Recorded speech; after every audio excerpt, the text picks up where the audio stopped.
Esse é o Ancapso e nós vamos falar agora sobre a matéria da revista The Economist, que saiu lá no exterior falando sobre o Lula, né? O Lula está perdendo sua influência no exterior e é impopular em casa. Parece que ele não se adaptou a um mundo que mudou, né?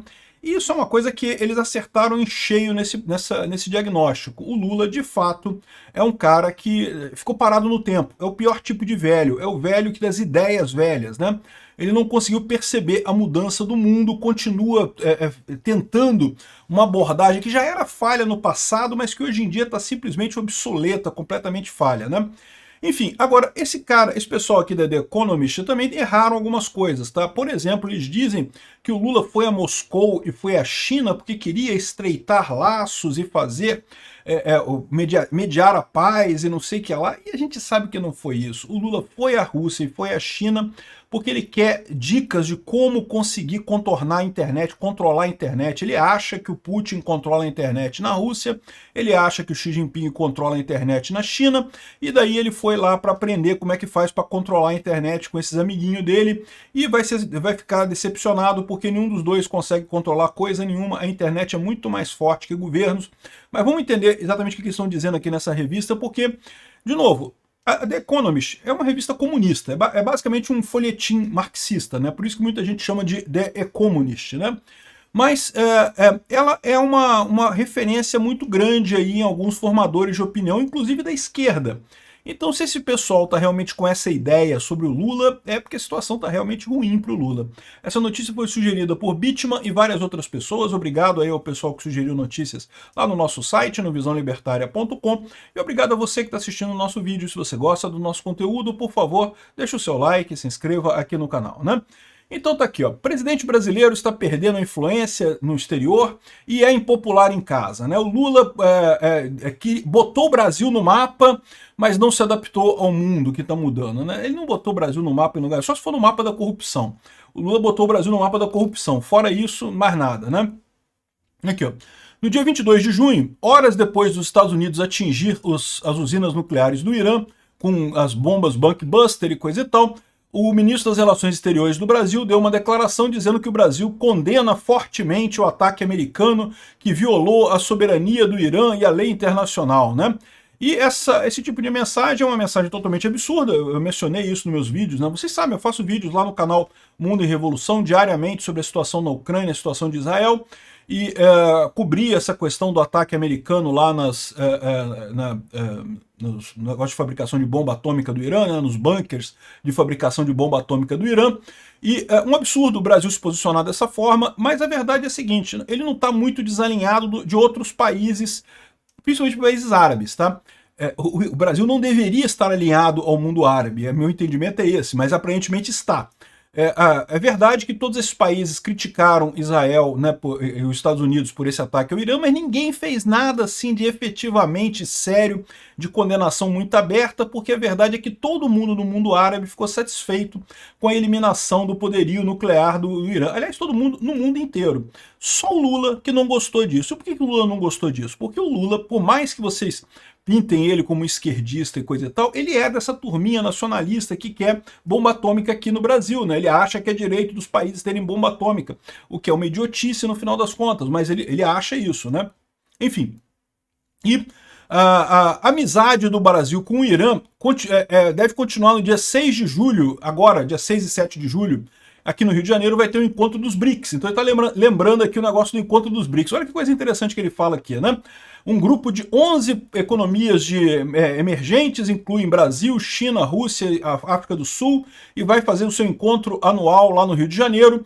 O Irã, que se tornou um membro dos BRICS em 2014, é esperado que mande uma delegação, ou seja, não vem o Ayatollah, não vem ninguém muito alto lá do governo, até porque deve estar todo mundo com a fralda suja, né? Todo mundo precisando limpar as cuecas, coisa e tal, mas vão mandar uma delegação aqui para o Rio, né? O clube atualmente é comandado pelo Brasil, o próprio Lula é o presidente do BRICS nesse momento. Originalmente, a ideia do BRICS é que ser um membro dos BRICS tornaria o Brasil mais relevante na política mundial, né? Só que o Brasil está cada vez mais hostil ao Ocidente. E eu quero fazer um parênteses aqui, já corrigindo o cara nesse momento, né? Não é o Brasil que está hostil ao Ocidente, é o Lula, é o governo de esquerda do Brasil, que é basicamente um governo da Venezuela. E você vai ver que eles falam sobre isso aqui, ele está associando também o Brasil, indo neste caminho da Venezuela, com o governo Lula, o que era previsível, o que nós avisamos, né? Eu quero lembrar a vocês que todo mundo avisou em 2022 que eleger o Lula era um passo em direção à Venezuela, e é exatamente o que está acontecendo, né? Aqui, ó, quanto mais a China transforma os BRICS em um instrumento da sua política externa, porque vamos combinar, é o que eu sempre falei, o BRICS, na verdade, é o clubinho da China, porque vamos combinar, quem é que tem poder no BRICS? É a China. A Rússia é um país quebrado, uma velharia quebrada que havia expectativa de que fosse uma potência militar, mas nem isso, né? Com a guerra da Ucrânia se provou um país que tem uma economia menor que a do Brasil e militarmente é um lixo também completo. Então, ou seja, a Rússia não tem importância nenhuma. Vive do passado, né? O Brasil é o eterno futuro, né? Não tem nada, nunca chega a lugar nenhum, tá o Brasil aí, né? Já está envelhecendo antes de ficar maduro, né? E os outros países dos BRICS, tudo autocracia também, tudo ditadura falida. Tirando a Índia é um país que pode realmente um dia surpreender. Mas no momento, a grande economia dentro dos BRICS é a China. Então o BRICS é o clube da China. É por isso que eu sempre disse que jamais vai haver uma moeda dos BRICS. Alguns países querem uma moeda dos BRICS. A Rússia quer uma moeda dos BRICS para conseguir se livrar do dólar e conseguir voltar a fazer comércio. É lógico que o Putin quer uma moeda dos BRICS para continuar a sua guerra.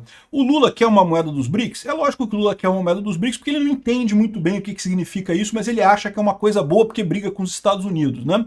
Então, ou seja, tem países no BRICS que querem moedas, mas a China não quer. E a China é o BRICS, a China manda no BRICS, né? Se você tem alguma ilusão de que o BRICS é o grupinho da China, você não está prestando atenção. É a China que manda. E a China, se tiver alguma moeda para substituir o dólar, ela vai querer que seja o yuan, né? o renminbi lá, que é a moeda da China. Então, ou seja, não vai ter moeda dos BRICS nunca, né? O Trump até falou outro dia que não vou aceitar moedas que compitam com o dólar, mas não precisa, ele sabe que nunca vai ter nada nos BRICS, né? Enfim, aqui, ó, quanto mais a China transforma o BRICS num instrumento de sua política externa, a Rússia usa os BRICS para legitimar sua guerra na Ucrânia, mais difícil vai ser para o Brasil manter sua posição de não alinhado. O problema é o Lula, meu amigo. O Lula não está nem alinhado. Todo mundo percebe que o Lula tá grudado no saco do Putin lá. Ele ama o Putin, né? Aqui é o que disse uma pessoa da Fundação Getúlio Vargas em São Paulo, né? Os diplomatas brasileiros estão tentando contornar esse problema, focando o encontro que vai ter dos BRICS aqui em temas inócuos. Então, cooperação em vacinas e cuidados da saúde, energia verde, falar sobre comércio internacional e coisa e tal, mas eles querem evitar confrontar o presidente americano, o Trump, particularmente a questão do esforço por fazer trocas em moedas locais ao invés do dólar, né? Os diplomatas brasileiros dizem que vão ficar quietos e os iranianos também vão ficar quietos. Estamos num momento de controle de danos, mais do que um momento de criar novos instrumentos. O que eu falei para vocês? O tiro que o Trump deu lá em Fordow, né, na usina iraniana de urânio, né, não só destruiu as usinas do Irã, mas também acabou amedrontando a Rússia, amedrontando a China, amedrontando o Irã e amedrontando o Brasil também. Esses inimigos todos do Ocidente, de repente, se deram conta de quão superior tecnologicamente é o Ocidente, né? O Brasil adora essa posição de vamos brigar com os Estados Unidos, não gostei, imperialismo yankee, vamos romper relações, vamos entrar em guerra com os Estados Unidos, que mal pode ter, é um país igual a gente. Não, não é, meu amigo, a força militar deles é muito maior do que a nossa, não tem nem comparação. O Irã percebeu isso, né? O Irã durante anos preparou-se para um ataque israelense, coisa e tal. Quando Israel atacou, destruiu toda a defesa antiaérea do Irã. O Irã estava totalmente aberto, fazia o que quiser, Israel fazia o que quisesse no Irã. Se quisesse ter destruído o país inteiro, transformado num grande estacionamento de jatinho, tinha transformado um grande estacionamento o Irã e pronto, destruiu o Irã completamente. Só não destruiu mais porque não quis. Se quisesse, ficava lá bombardeando tudo por quanto tempo fosse necessário. Ou seja, o que eles estão vendo aqui, o que eles estão falando aqui é aquilo que eu falei no meu vídeo também. Essa cúpula dos BRICS virou um negócio, todo mundo com medo agora, porque ninguém quer de fato alguma coisa. Tá todo mundo percebendo que deu merda isso daí, né? Os BRICS como uma grande clubinho das ditaduras fracassadas que querem brigar com os Estados Unidos, meio que tomou um baque nessa história, né? E no final das contas aqui, ó, o papel do Brasil no coração de um expandido e mais autoritário BRICS está ficando cada vez mais incoerente em sua política. É isso que eu falo, aí que começa a minha crítica ao artigo aqui. Esse pessoal lá fora não conhece o Lula, eles falam do Lula como se fosse uma figura mitológica que eles nunca viram na vida deles. Desde quando o Lula é contra a autocracia? O Lula vendeu a ideia de que era um democrata, que era a favor da democracia e coisa e tal, mas só idiota caiu nesse papo, né? Só retardado mental que caiu nessa porra. É lógico, a imprensa não caiu, a imprensa sabe que o Lula é um autocrático. A imprensa se vendeu, é diferente, né? Então não caíram nisso, eles se venderam pro Lula, né? O STF é a mesma coisa, eles sabem que o Lula é um autoritário de merda, mas eles se venderam com esse papo de democracia, que lindo, vamos assinar a cartinha da democracia, e pronto, e olha onde é que a gente está agora alinhado com todas as ditaduras do mundo, porque é o lugar que o Lula quer, onde o Lula sempre teve no final das contas, né? E aí, aqui ó, talvez o Lula queira tirar proveito da perda de confiança nos Estados Unidos como parceiro comercial. Ele tentou ligar com a Europa e expandir os laços comerciais com a Europa. Isso foi uma coisa que eu falei que era positivo. Aliás, eu falei para ele fazer isso antes dele fazer, propriamente dito, né? Aproveitar para tentar colar o negócio do acordo Mercosul. Só que não rolou, né? Porque, no final das contas, a Europa também não gosta dos produtos brasileiros em termos de... teme a concorrência da agricultura brasileira lá na Europa, né? E também foi no Japão para a mesma coisa e coisa e tal. No final das contas, não conseguiu nada. Não conseguiu absolutamente nada no final das contas, né?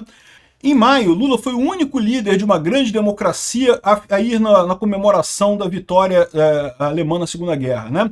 Ele usou a viagem para tentar convencer Putin que o Brasil deveria mediar o fim da guerra na Ucrânia. Não. Aí que tá, esse pessoal tá achando que é isso.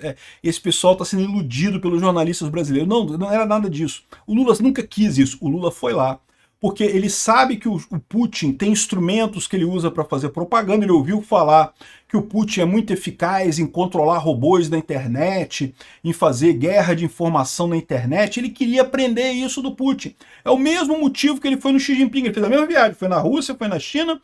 Por quê? Porque ele está desesperado, porque ele perde tudo na internet e não consegue perceber que o problema é que ele está velho, ele está fora de... as ideias dele não se adequam mais ao mundo atual. Ele perde na internet porque justamente é na internet que se discute o mundo atual hoje, né? Então ele está falando aqui que... não, e também perto de casa com o Milei, o Lula briga com o Milei, não sei o que lá, ou seja... aí no final ele diz aqui, não, que o Lula deveria cuidar de casa, esquecer de tentar achar que vai conseguir resolver alguma coisa no mundo.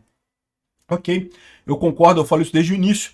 O Lula, nessa terceira presidência dele, tentou realmente fazer alguma coisa significativa, mas tomou tanta bordoada logo de início, porque ele estava errado em todos os temas, a favor dos terroristas na faixa de Gaza, a favor da Rússia, a favor do Maduro, a favor do Ortega. Cara, o Lula não dá uma dentro, amigo, só erra. Só faz merda, cara. Aliás, em tudo, né? Na economia, na política externa, na tributação, o Lula só faz merda. É realmente impressionante a capacidade de errar desse sujeito, né? E aí ele fala que o Lula deveria abandonar os esforços de geopolítica e concentrar em casa para ver se ganha popularidade em casa. Esse pessoal não sabe o que está acontecendo, cara. Não, bicho, o Lula nunca teve problema. Ele foi lá para fora porque ele queria copiar os robôs do Putin, queria copiar a censura do Xi Jinping. Ele não foi para fazer nada de geopolítica, o Lula já percebeu que não tem essa capacidade. Ele foi para copiar ditadores, ele quer aprender a ser um ditador aqui no Brasil, e ele vai tentar até 2026 fazer isso com a ajuda do STF, está tornando o Brasil uma Venezuela, uma nova Colômbia, né? Vamos esperar, ver o que vai acontecer. Eu acho que eles não vão conseguir, mas vamos ver.